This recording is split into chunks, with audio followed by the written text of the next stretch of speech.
우리 하나님 말씀 이사야 40장에 있는 말씀을 같이 보겠습니다.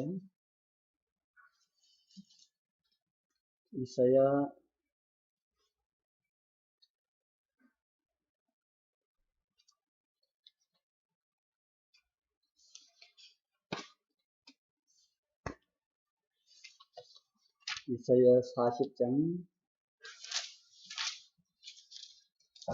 26절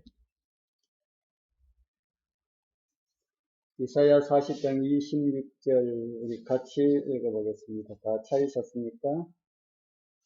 너희는 같이 읽겠습니다. 시작. 너희는 눈을 높이 들어 누가 이 모든 것을 창조하였나 보라. 주께서는 수효대로 만상을 이끌어내시고 그들의 모든 이름을 부르시나니 그의 권세가 크고 그의 능력이 강함으로 하나도 빠짐이 없느니라. 아멘.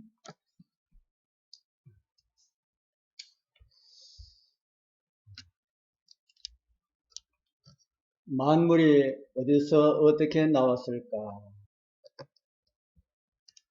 이러한 이야기는 옛날이나 지금이나 여전히 많은 사람들의 관심사입니다. 그러나 우리는 다르지요. 아주 정확한 답을 알고 있습니다. 만물이 어떻게 생겼다고요? 만물이 어떻게 생겼다 그럽니까? 예, 하나님께서 창조하셨다. 그러나 그런 사실을 알지 못하는 사람들에게 우리에게 물으면은 대답할 것을 우리는 함께 생각하면서 좀 그런 내용들을 좀 찾아보려 합니다. 인류의 기원에 대한 이론들이 몇 가지가 있지요. 어떤 이론들이 있습니까?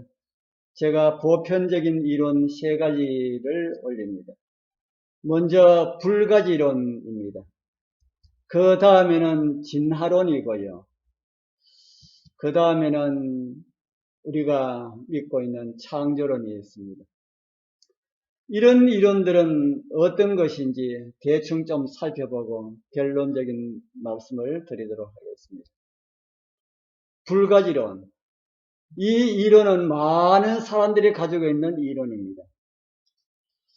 사전에는 불가지론을 이렇게 이야기를 하고 있습니다. 인간은 신을 인식할 수 없다는 종교적 인식론. 이 학설은 유실론과 무실론을 모두 배격합니다. 사물의 본질이나 궁극적인 실제의 참모습은 사람의 경험으로는 결코 인식할 수 없다는 이론이다. 무슨 말을 하는 것 같은데 무슨 말인지 잘 모르겠지요. 저도 읽으면서 이렇게 어렵게 써놨나 하는 생각이 듭니다. 좀 쉽게 이야기를 한다면은 증명되지 않은 것은 인식할 수도 없고 주장할 수도 없다. 증명되지 않는 것은 모른다 하는 겁니다. 인간의 기원도 아무도 본 사람이 없기 때문에 알 수가 없다. 이게 불가이론입니다. 그렇게 주장하는 사람들은 옛부터 현대까지 끊임없이 계속 있어 왔습니다. 그런데 우려가 되는 것은 최근에는 신학 사상 가운데서도 하나님은 눈에 보이지 않기 때문에 그 존재를 알 수 없다는 이런 이상한 불가지론 같은 이런 이론이 교회에 들어와서 자리를 잡아가는 이런 모습이 보이고 있습니다. 그 다음으로는 진화론이지요. 진화론은 생물은 생활 환경에 적응하면서 단순한 것으로부터 복잡한 것으로 진화하며 생존 경쟁에 적합한 것은 살아남고 그렇지 못한 것은 도태된다는 그런 학설이다. 이러한 것을 도표로 나타내면 이렇다고 합니다.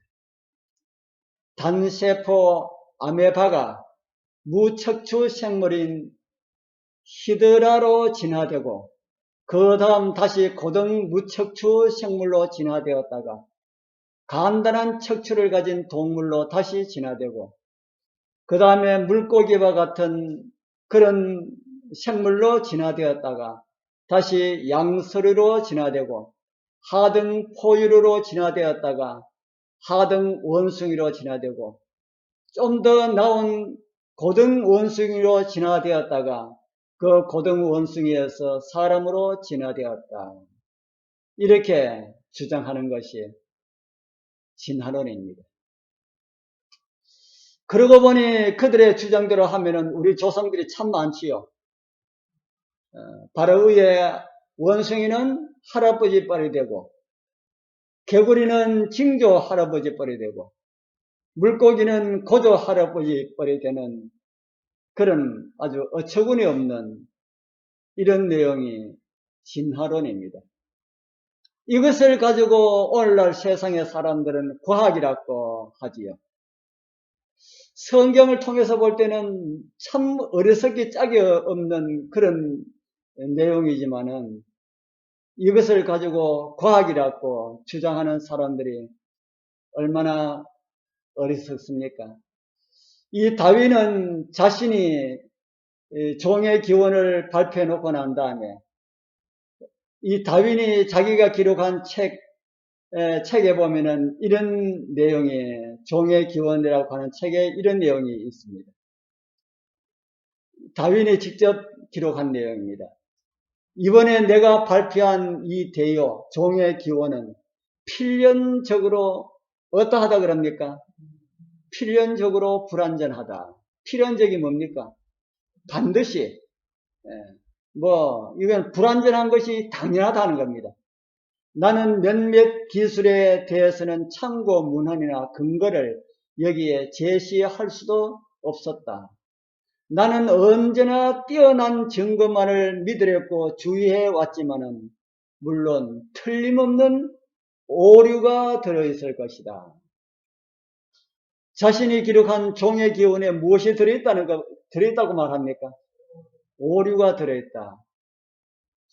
오류를 기록한 사람의 양심적인 그런 소리라고 하는 이런 생각이 듭니다.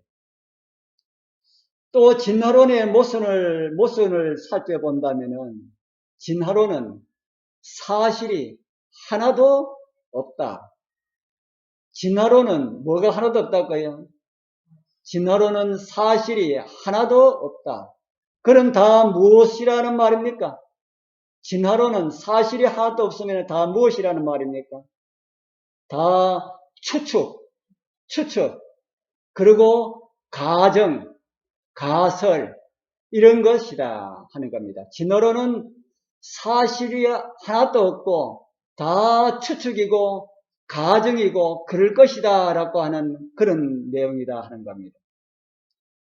우리 손장로님이 5년 후에는 더 젊어지셔서 20대의 젊음을 가지게 될 것이다. 이런 말을 가지고 무엇이라 합니까?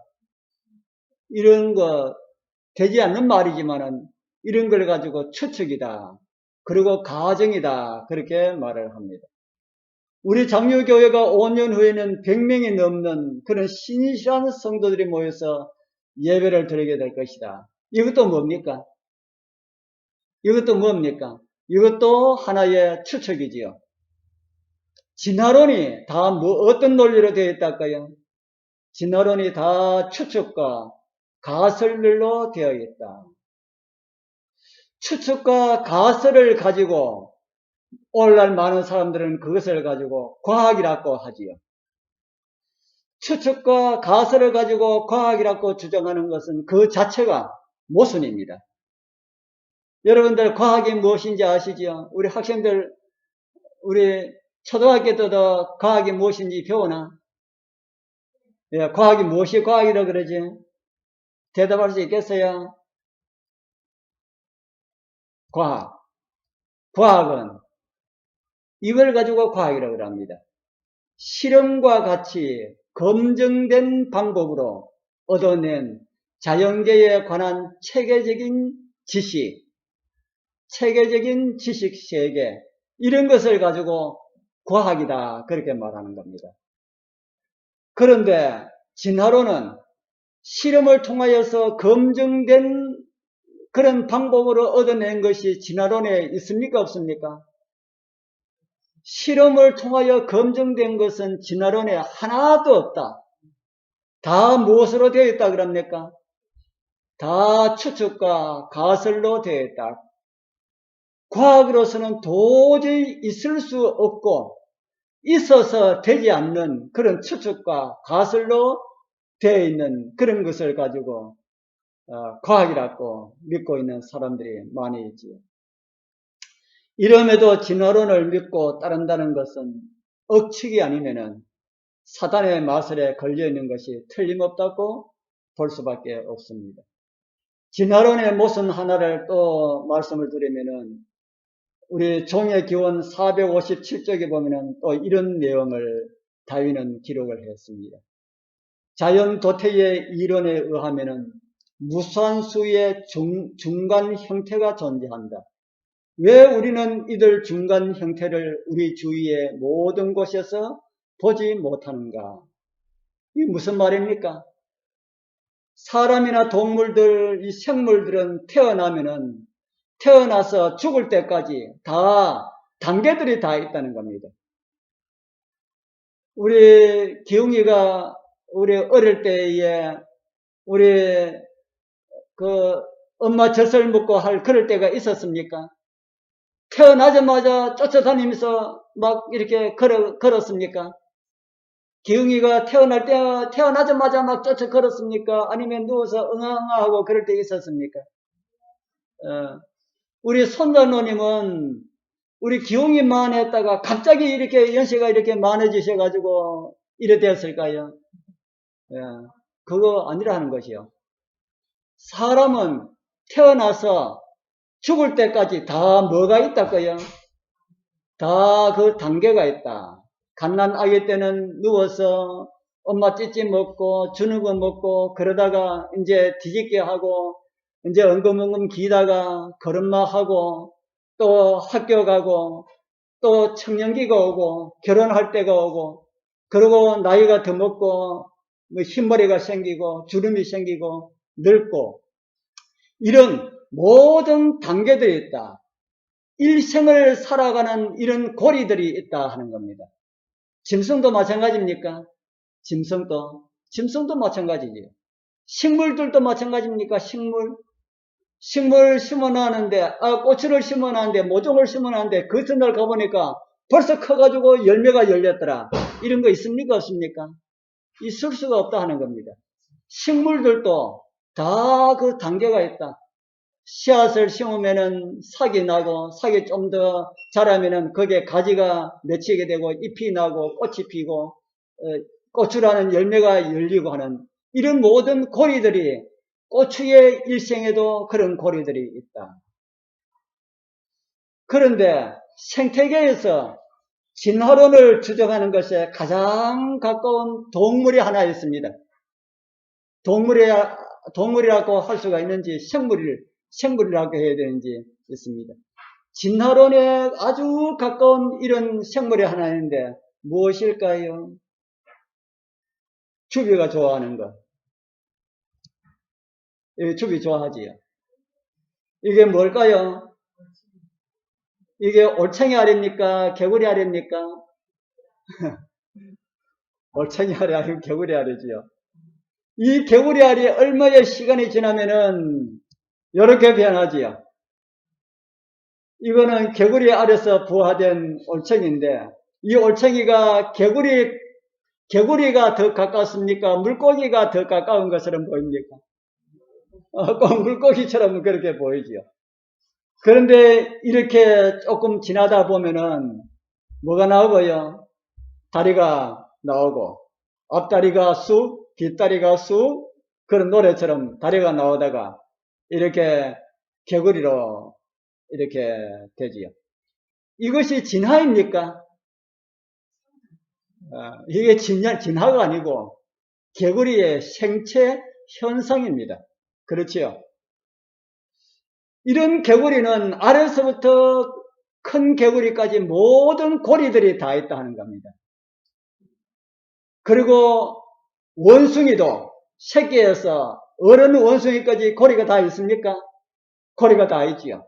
그런데 원숭이가 사람이 됐다 하면은 원숭이가 사람이 되는 그 중간 단계에 고리가 없다. 진화론주의자들이 그 고리를 찾기 위해서 얼마나 많은 애를 쓰고 있는지 모릅니다. 그런데 아직까지 그 고리가 없다. 그런데 그 고리를 증명하는 사건이 일어날 뻔한 역사적인 두 사건이 있었습니다.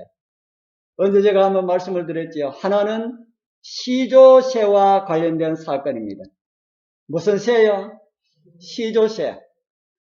이 시조새와 관련된 사건은 언제 일어났나 하면 1860년대 독일 작은 도시에 살고 있던 한 의사가 화석을 모으는 취미를 가지고 있었다 합니다.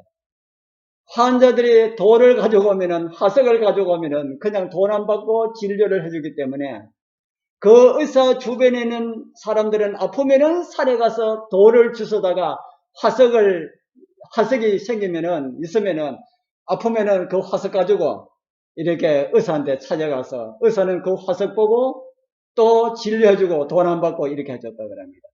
그러는 가운데 이런 화석이 하나 나왔어요. 이 화석을 가만히 보니까 이거는 무언가 좀 다른 것이다 라고 하는 이런 생각을 가지고 고고학자들한테 이걸 가져가서 그래 하니까 이게 무엇일까 연구한 끝에 이거는 일반 이런 생물에서 새로 진화하는 가운데 그 중간 단계의 새다. 그렇게 믿게 되었습니다. 그렇게 생각하게 되었습니다. 그래서 그 중간 고리다. 그래서 이 새의 이름을 시조새라고 그때 이름을 붙였습니다. 그런데 그리고 얼마의 시간이 지나서 이 화석이 있었던 그곳에서 똑같은 이 화석이 또 다시 나왔는데 어떤 화석이 나오면은 다른 새들의 화석도 거기에서 나왔다는 겁니다.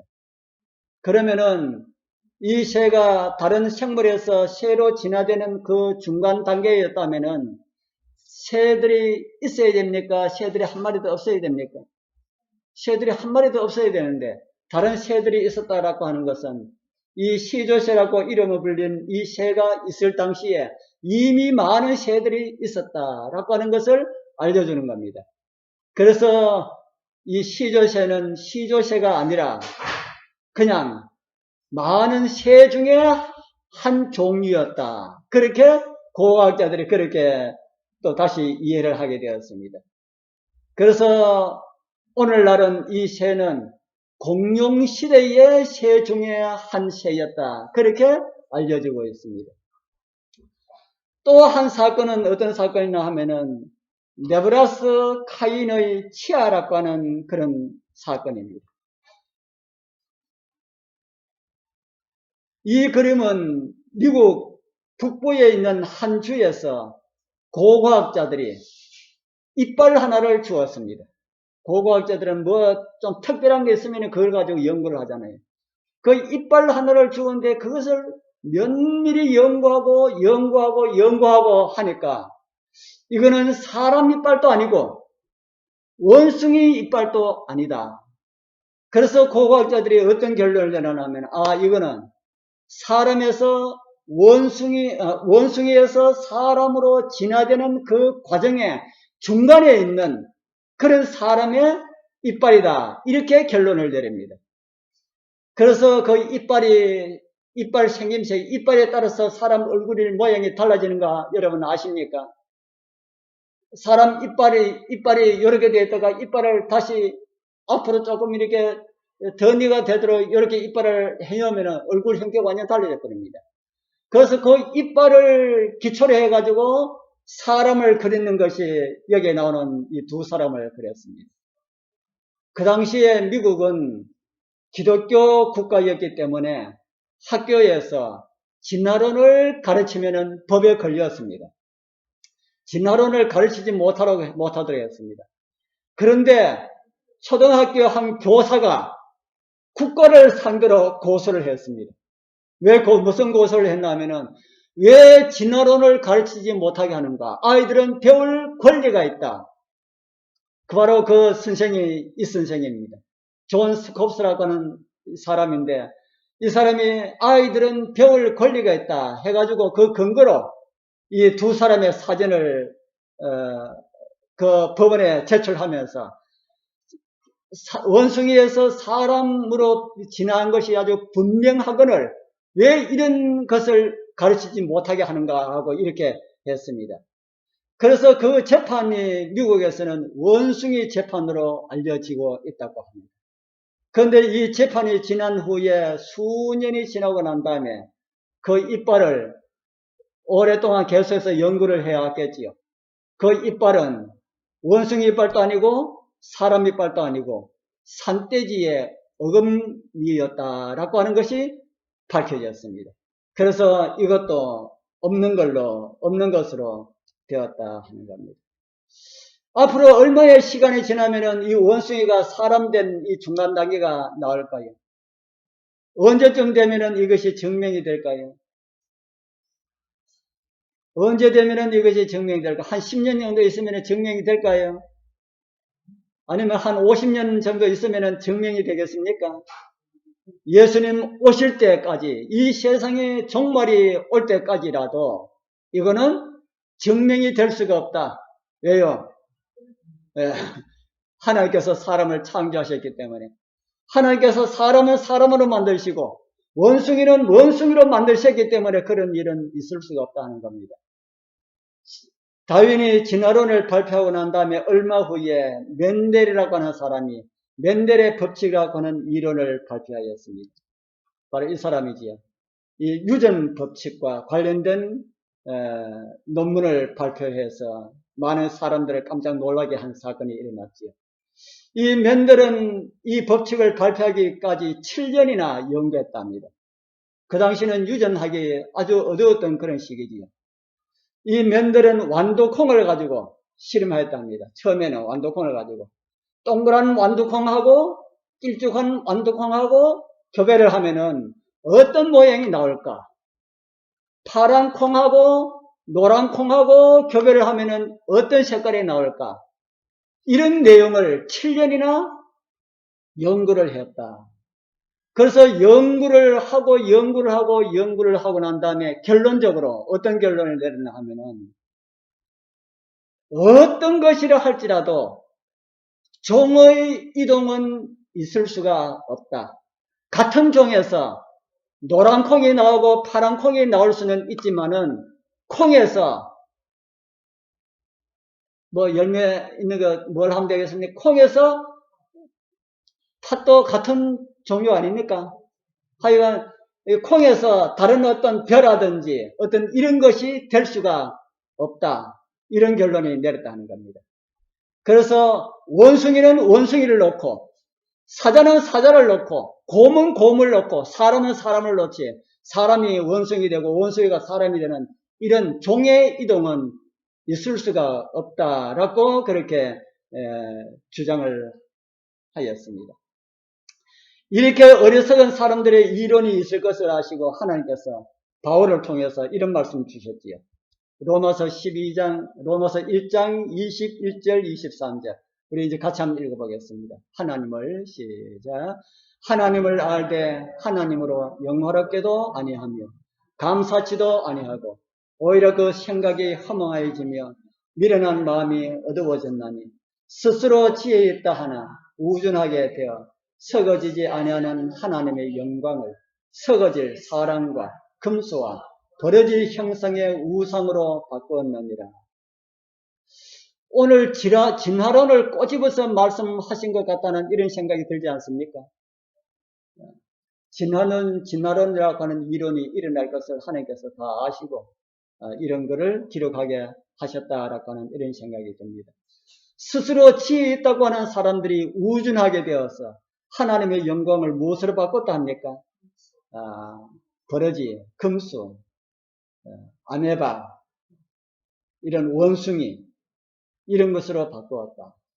하나님의 자녀로 창조함을 받은 그 고귀한 존재를 그렇게 버러지와 금수의 모양으로 바꾸었다 하는 겁니다. 그런 가운데 살아갔던 우리를 불러서 하나님의 자녀들로 회복시켜 주신 우리 하나님 얼마나 감사합니까? 이 귀한 은혜 감사하면서 우리는 누구답게 살아가야 되겠습니까? 하나님의 자녀들답게 살아가야 될 것이라고는 이런 생각이 듭니다. 창조론 우리는 잘 알고 있는 내용이죠. 보편적으로 사람들이 알고 있는 세 번째 이론은 창조론입니다. 이것은 하나님께서 세상을 만드셨다라는 그런 말씀이죠. 우리가 잘 아는 말씀 창세기 1장 1절 이런 말씀이 있습니다. 태초에 하나님이 무엇을 창조하셨다고요? 천지를 창조하셨다. 천지가 무엇일까요? 천지, 우주 만물. 성경은 다시 그런 말씀을 우리에게 또 이렇게 주고 있습니다. 만물이 그에게 창조되되 하늘과 땅에서 보이는 것들과 보이지 않는 것들과 혹은 보좌들이나 주관들이나 정사들이나 권세들이나 만물이 다 그로 말미암고 그를 위하여 창조되었고 만물이 그에게 창조되되 이렇게 기록하면서 하나님께서 무엇을 창조하셨는지 기록을 하고 있습니다. 하나님께서 창조하신 것이 무엇이라 그럽니까? 우리 눈에 보이는 것, 몽땅 다 눈에 보이지 않는 것, 눈에 보이지 않지만은 있는 것, 눈에 보이지 않지만 있는 게 어떤 게 있습니까? 눈에 보이는 것들은 우리가 뭐 거의 다 알잖아요. 눈에 보이지 않는 것들은 어떤 것들이 있습니까? 공기, 어떻게? 균, 미생물. 제가 지난번에 미생물 장사를 했다고 그랬지요. 미생물업을 하면서 한 곳에 갔더니만은 그 농협의 그 농촌 그걸 담당하시는 분인데 그분과 만나가지고 이야기하는데 자기는 미생물을 공부하면서 진짜 하나님께서 계시다는 것을 자기는 확실하게 느꼈다고 하는 말씀을 하는 걸 들었습니다. 눈에 보이지 아니하지만은 미생물이 작용하는 것은 눈에 보인다는 겁니다. 이렇게 뭐 밥 같은 걸 미생물 좀 균사체 좀 두고 난 다음에 밥 같은 걸 딱 두면은 한 이틀 두면은 그 밥이 이상하게 이렇게 부풀고 변화되는 이런 모습들이 눈에 다 보이기 때문에 하나님께서 이런 것을 만들지 않았나 하는 그런 이야기를 하는 것을 들었습니다. 과학을 믿는 사람들은 어떻게 하나님께서 세상을 만드셨는 것을 과학으로 증명할 수가 있는가 이렇게 이야기합니다. 우리 누굽니까? 우리 선율이 아빠. 그 과학으로 증명도 안 되는 그 하나님께서 세상을 창조했다는 그것을 믿는다고 그렇게 하는데 아까 제가 말씀을 드리는 것처럼 진화론은 과학으로 입증된 게 있다 그랬습니까? 없다 그랬습니까? 진화론은 과학으로 입증된 거는 하나도 없다. 전부 다 뭐라 그랬습니까? 전부 다 추측과 가정에 불과한 것인데도 그걸 과학이라고 믿고 그걸 과학이라고 믿으면서도 성경은 믿지 못하겠다. 참 말이 안 되는 말들을 많이 하죠. 저는 날마다 하나님의 창조의 과학을 보고 있습니다. 그러면서도 보지 못하는 사람들이 참 많이 있는 걸 보게 되지요. 오늘날 이 코로나19 바이러스로 인해서 많은 사람들이 어려움을 겪고 있습니다. 이 치료제가 아직까지 나오지 않았습니다. 그러면서 많은 의학자들이 가장 좋은 치료제는 뭐라 하는 이야기를 들었습니까? 코로나19에 대한 가장 좋은 치료제. 손 씻고 그거는 우리가 하는 기고 우리 몸속에 있는 자가 면역력, 제가 말 발음이 잘 안 돼가지고 이 면역력은 우연히 생긴 것일까요? 하나님께서 사람에게 넣어주신 것일까요? 하나님께서 넣어주신 거지요. 하나님의 창조의 능력을 인간이 날마다 순간마다 경험하면서 아니다 이렇게 주장하는 인간들을 보실 때 하나님 마음은 어떨까?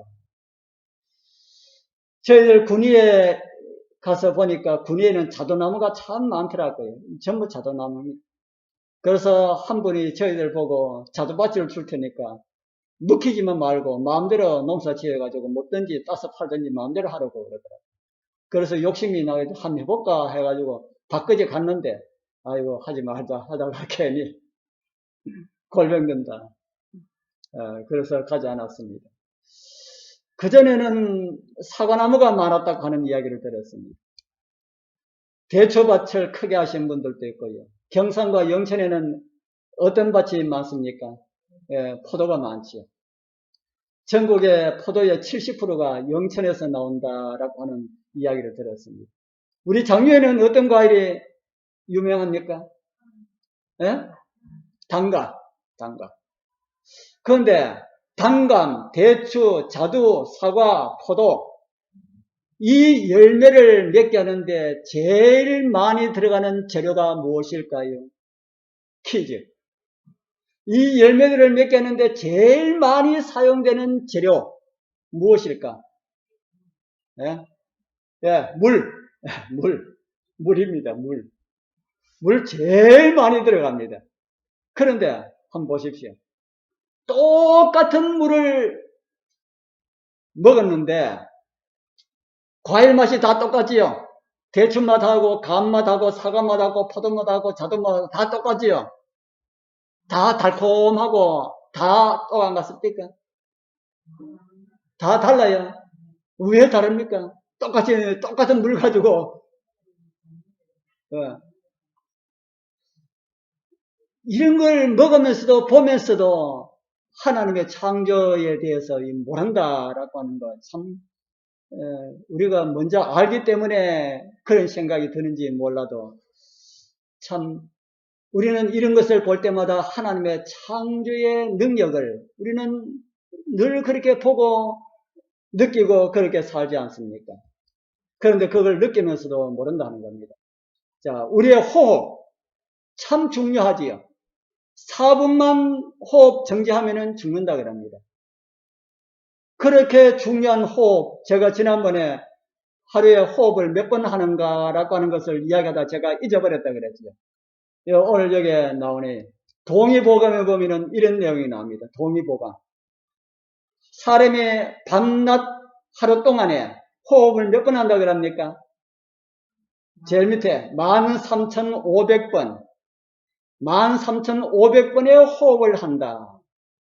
그래서 이 호흡을 하루에 13,500번을 해야 살 수가 있다 하는 겁니다. 그래서 아침에 일어나서 오늘 13,500번 호흡을 해야 되는데 지금부터 시작하자 해가지고 이렇게 호흡을 의도적으로 하면은 13,500번 못한다 하는 겁니다. 여러분 시도 한번 해보십시오. 1,000번 못해서 이거 그만해야 되겠다 그런 말이 나옵니다. 그런데 이렇게 중요한 호흡을 하나님께서 어떻게 하도록 해놓으셨습니까? 자동으로 하도록 해놨다. 밥은 우리가 떠서 먹어야 되지만은 신체 중에 우리가 몸의 건강에 가장 필요한 이 호흡은 자동으로 할 수 있도록 이렇게 해놓으셨다 하는 겁니다. 성경에 이런 말씀이 있습니다. 나의 생명이 아직 어디에 있다 그럽니까? 내 속에 있고 하나님의 기운이 어디에 있다 거야? 내 코에 있다. 그래서 우리가 호흡하는 그 호흡은 누구의 기운이라는 겁니까? 하나님의 기운이. 우리가 숨 쉬는 거는 내 힘으로 숨 쉬는 게 아니고 누구의 힘으로 숨 쉰다고요? 하나님의 힘으로, 하나님의 능력으로, 하나님의 기운으로 우리가 숨 쉬고 있다 하는 겁니다. 또 여기에는 이런 말씀을 우리에게 주고 있습니다. 하나님의 신이 나를 지으셨고 전능자의 기운, 코에 있는 그 기운이 나를 살리신다. 이렇게 말씀하고 있습니다. 시편 기자도 또 이렇게 말을 합니다. 그의 호흡은 코에 있다. 그의 호흡은 코에 있다. 다른 말로 하면은 그 힘의 기운은 코에 있다라는 말하고 같은 말입니다. 여러분들 기운이 코에 있습니까? 허리에 있습니까? 배에 있습니까? 우리나라 옛 어른들은 배심이 좋아야 된다 해가지고 많이 먹으라 그러지요. 그런데 요즘 현대인들은 기운이 코에 있다라고 하는 것을 아는 것 같아요. 그래서 코와 관련된 운동 많이 하지요. 많이 가르쳐 주고 있지 않습니까? 심호흡해라, 복식호흡해라. 이거 다 뭐하고 관련된 겁니까? 코의 기운하고 관련된 거 아닙니까? 그래서 살아계신 하나님의 창조의 흔적을 우리는 지금도 우리 코에 가지고 있다. 하나님의 능력, 하나님의 기운을 우리는 가지고 있다 하는 것이죠. 그러면서도 하나님의 기운으로 살아가고 있으면서 하나님이 어디 계시냐라고 하는 사람들에게 여러분들 어떤 말을 해주면 되겠습니까? 그렇게 주장하는 사람들에게 어떤 말을 해주면 되겠습니까? 창조의 흔적은 그것뿐 아니라 사람의 인체뿐 아니라 천연계에도 나타나고 있지요. 성경은 이런 말씀을 우리에게 주고 있습니다. 같이 한번 읽어보겠습니다. 창세로부터 시작. 창세로부터 그의 보이지 아니하는 것들 곧 그의 영원하신 능력과 신성이 그 만드신 만물에 분명히 보여 알게 되나니 그러므로 저희가 핑계치 못한다. 창조의 능력이 어디에 나타난다 그럽니까? 하나님께서 만드신 만물에. 그러니까 뭐 할 수가 없다고요? 핑계할 수 없다. 나는 하나님 몰라서 구원 못 받았습니다. 그 핑계거리가 안 된다 하는 것이죠. 집들을 보면은 참 잘 지은 집 참 많이 있지요. 지금 4차례 올려놨는데 여러분 마음에 드시는 거 골라가지고 하나씩 가지십시오. 뭐가 마음에 듭니까? 어떤 집이 마음에 듭니까? 이 집들 전부 다 지은 사람이 있을까요? 이 위에 있는 이 집은 갑자기 번개가 치고 벼락이 떨어뜨리면은 집이 한 채 이렇게 세워졌다. 그렇게 이야기하면 누가 믿을까요? 그런 일은 일어날 수가 없기 때문에 그렇다는 겁니다. 우리 이 교회를, 이 교회를 쓰는 이 집을 지은 사람도 있을까요? 이거는 저절로 생긴 거 아니겠습니까? 성경은 이런 말씀을 우리에게 주고 있죠. 히브리서 3장 4절 같이 읽어보겠습니다. 집마다 시작. 집마다 지은 이가 있으니 만물을 지으신 이는 하나님이시라. 집마다 지은 이가 있는 것처럼 만물을 지은 분도 있다. 얼마나 과학적입니까? 얼마나 증명되고 있습니까? 이 창조의 하나님. 그래서 우리를 지으셨기 때문에 우리를 잊지 못하시고 죄 가운데 우리가 빠졌을 때에 우리를 구원하기 위하여서 사람 대신 그리고 우리 대신 죄의 저주를 받으시고 죽으신 그 하나님 성경으로 증명이 되고 우리의 삶을 통하여 입증되는데 이게 진짜 과학이 아닐까요? 저는 이게 진짜 과학이라고 하는 생각이 듭니다. 입증되고 증명된 것이 과학이라 하는데 하나님 말씀을 통하여서 증명이 되고 우리의 삶을 통하여서 입증이 되는데 이런 과학이 어디에 있느냐 하는 겁니다. 그러나 사단의 마수에 걸려있는 우리 사랑하는 가족들, 우리 이웃들을 우리가 인내하면서 그리고 기도하면서 우리 그들에게 우리의 창조주 하나님을 전하여야 할 것입니다. 우리가 먼저 말씀을 통하여서 우리 잘 배워서 이런 사실을 알지 못하는 사람들에게 잘 가르쳐서 영원한 생명을 전하여서 함께 구원받을 수가 있도록 많은 사람들에게 우리 예수님을 증거할 수 있는 우리 모든 성도님들